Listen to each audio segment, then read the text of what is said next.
Hello everyone, DAGN is back here to review the Hamy 8-bit HD Famiclone. Now this Famiclone is probably one of the newest ones out there, and it plays games in 720p HD. However, there are a few problems which I'll go over in the video. Let's get started with ER Kung Fu. Now, here's ER Kung Fu playing just fine. The quality looks great, and that's a plus side on the console, because honestly, for $50, I wasn't really expecting too much. Now, the sound of it, well, here's the thing. When it comes to sound from this console, some games just don't sound the way they should. And it's not that they're slightly off key. When they don't sound the way they should on this console, they sound horrible. Here's ER Kung Fu, unedited, and of course, running off the console directly.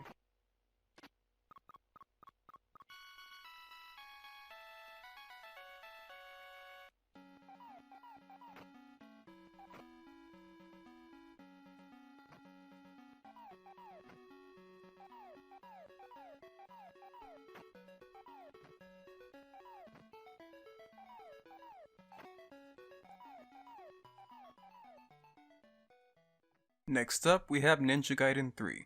And I was very excited to play this game, again, until I found out about the audio problem.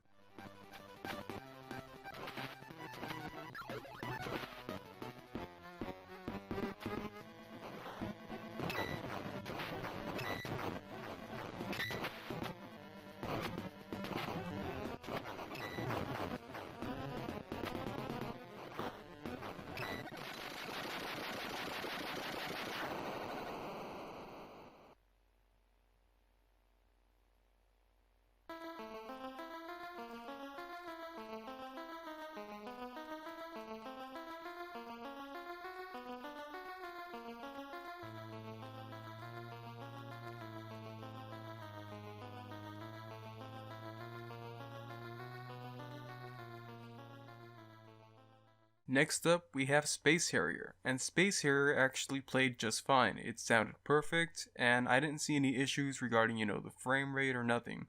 So with that being said, I'll let this game play and you guys can be the judge for yourselves.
Now it's time to try out Mickey Mouse 3 Yumi Fusen, aka Mickey Mouse 3 Dream Balloon for the Famicom.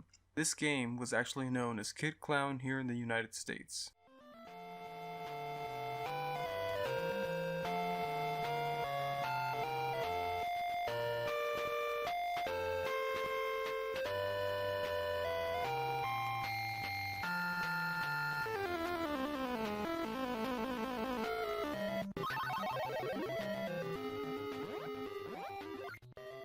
I guess now would be a good time to mention that I'm using an original NES controller. I've also tested the Zapper Gun, which works just fine if you connect the console through AV, which it does support. You don't have to connect it through HDMI if you don't want to. It works just fine with also, the Dogbone controllers, along with AV Famicom controllers, at least that's what I've heard, and pretty much anything else, the NES was compatible with.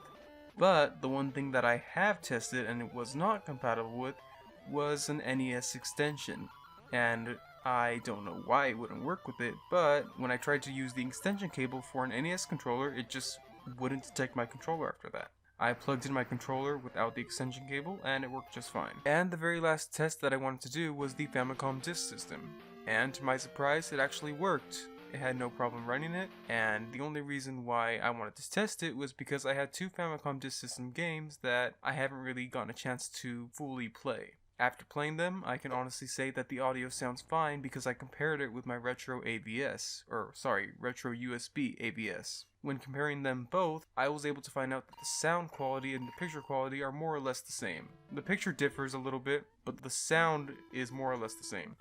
So that's a plus side.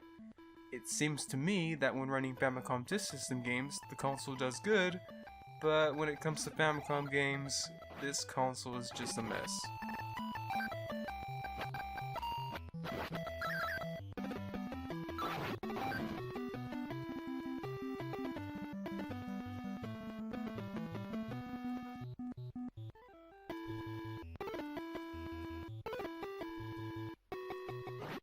I want to thank you guys for watching my video. I hope I answered most of the questions you guys wanted me to answer. If there's anything else that I maybe missed, then feel free to leave a comment below. If you liked this video, of course subscribe. And if you want to see more gameplay, I'm sorry about that. You know, it wasn't me personally playing. It was someone that I hired to play, and I don't think he's very good at it.